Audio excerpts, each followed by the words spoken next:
Shaq, thanks for joining us on VIP TV.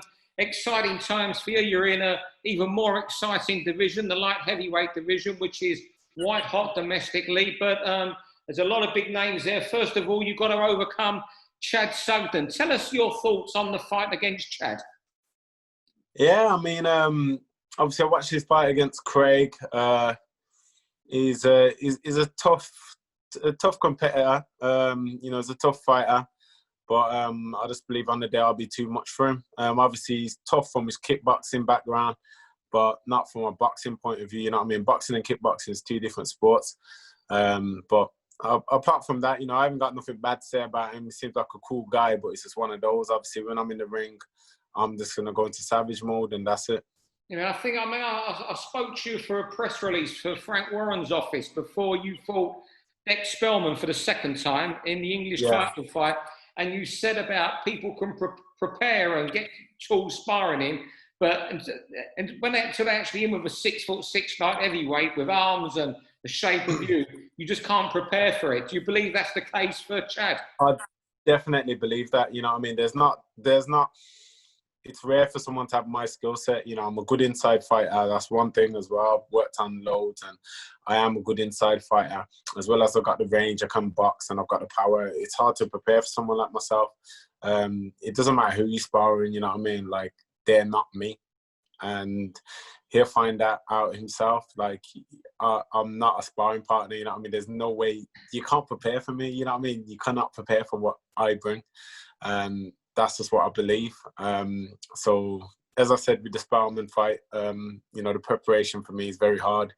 You're either going to find someone who's rangy, but lacks a lot of ability inside, or lacks movement.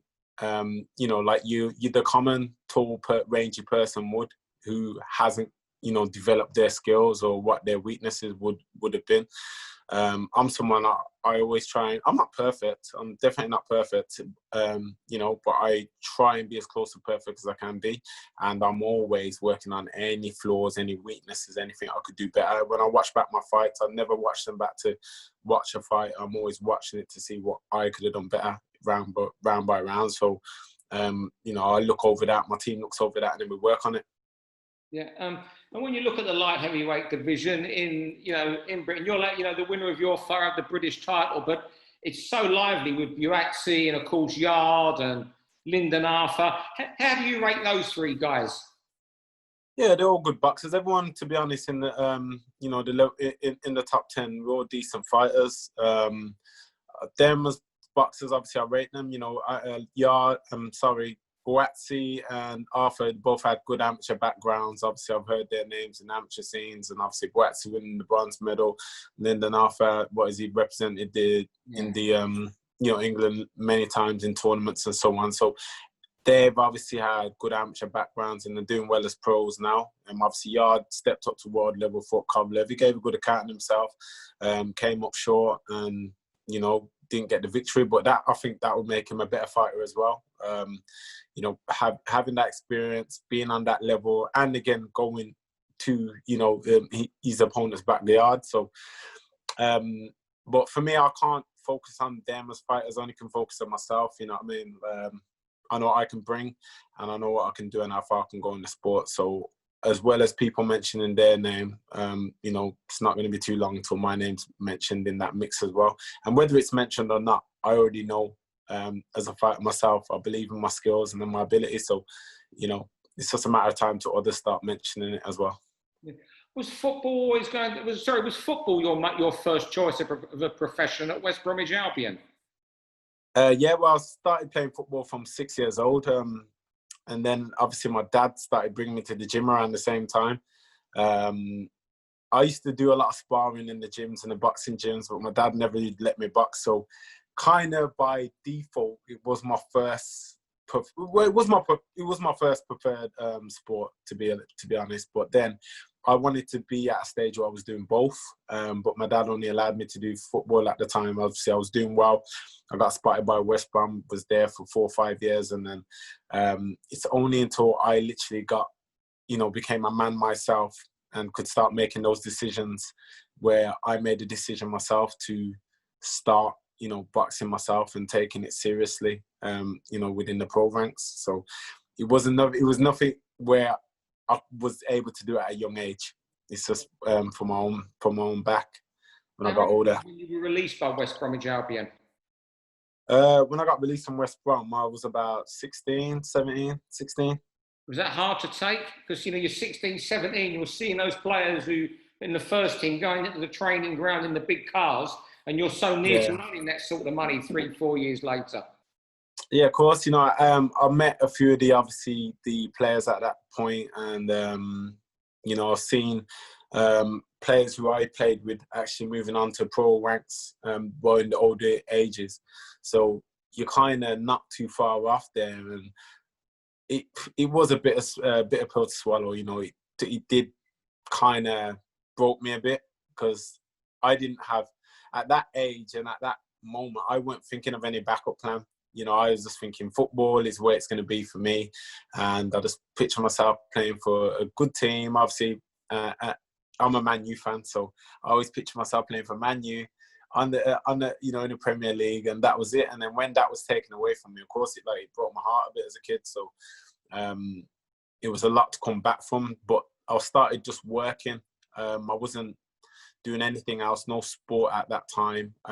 After West Brom released me, I was playing semi-pro football, but it wasn't the same. My heart wasn't in it.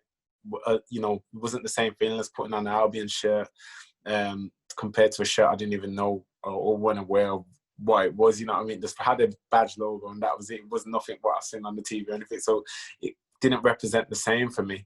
So I kind of did start to lose love out of football. Then I found myself just working, and this is when, at the age of 22, I thought, you know what, boxing was something I always was interested in. Boxing was also always what I liked as well, and that's when I decided to take that step myself. And that's interesting, because your dad took you to the gym, but when you went back to your boxing, it was your decision. Sorry. What was interesting you said there is your dad took you to the gym as a kid, but when you went back at 22, it wasn't your dad's influence at all then? Nah, it weren't my dad's influence. My dad would have his conversations with me, but it wasn't his influence. It was all my influence. Nobody else made me go to the gym. I didn't have a bad upbringing. I wasn't having any trouble in school or anything. It was just something where, I'll tell you what it was. After the Mayweather-Mosley fight, I remember watching that fight, and I thought, you know what, I want to give this boxing thing a go, you know what I mean? And I went to my local gym, and my amateur coach at the time was a guy called Paddy Fowle, Second City. And I walked there, and remember just because it was my local gym, I remember actually just being outside the window, seeing everyone in the bag. Then at one point I was going to walk away. I thought, I'll come back another time. And then one of the boxers actually came, and he's like, oh, do you want to come in? Do you want to see the coach? I was like, no, it's all right. I was just looking. And then he's like, no, come in. And he's introduced me to the coach, told him my background, my dad fighting and so on. And then that was it. I was committed then to come the next day. And I thought, I can't not come now. So I ended up going there, and I loved it. It was the best decision I've made. Is your dad happy? Because he was a boxer, of course, wasn't he? Yeah, it was. Yeah, my dad was in the middleweight ranks, and super middleweight. But yeah, like I said, I seen him Sunday, even just Sunday gone. He was happy to obviously talk, and a bit disappointed that he won't be able to attend this fight, because of course me headlining my first show and for the British title, it's a big deal, But it's all good. I'm sure he'll be watching and things like that. But yeah, they're happy and things. But myself as a fighter, I always want more out of myself. I always want more. I always aspire to get more. So I can't join them in these I'm happy celebrations.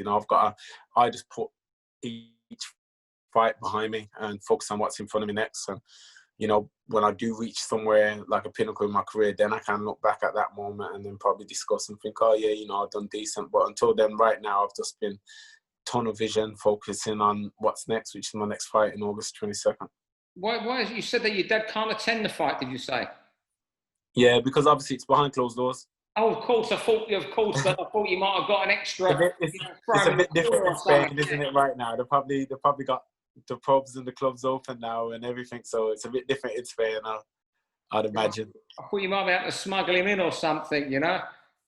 Would have been good, but They're behind closed doors. So from what we've been told, we haven't heard anything different from now. So I believe it's just that, yeah.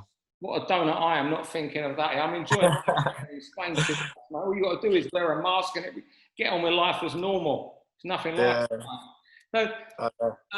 So, finally, before we let you go, because you're a fascinating fella to talk to. Give us your hopes for the next 12 months. Just to keep winning, keep my good looks. Just to basically, I don't know, man, just to keep winning. I mean, I ain't going to set myself any mad high goals right now. I mean, my highest goal right now is August 22nd. I've got to get past that, win that and look good doing so. And then after that, I'm sure there's plenty more I can say and see where I want to be from there. But, it's looking further ahead. I just still want to be undefeated. And whatever fights may present to myself, to still be undefeated, still winning. And, how I am now, just fine. All faculties intact and that's all good.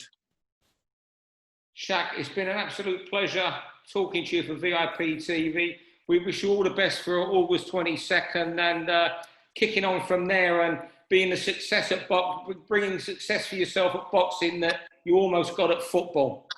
Yeah, man, perfect. Thanks very much, Steve, man. It's always a pleasure talking to you. Always a pleasure talking to you and good luck. And you enjoy your holiday. I will. I'm not coming back for a while.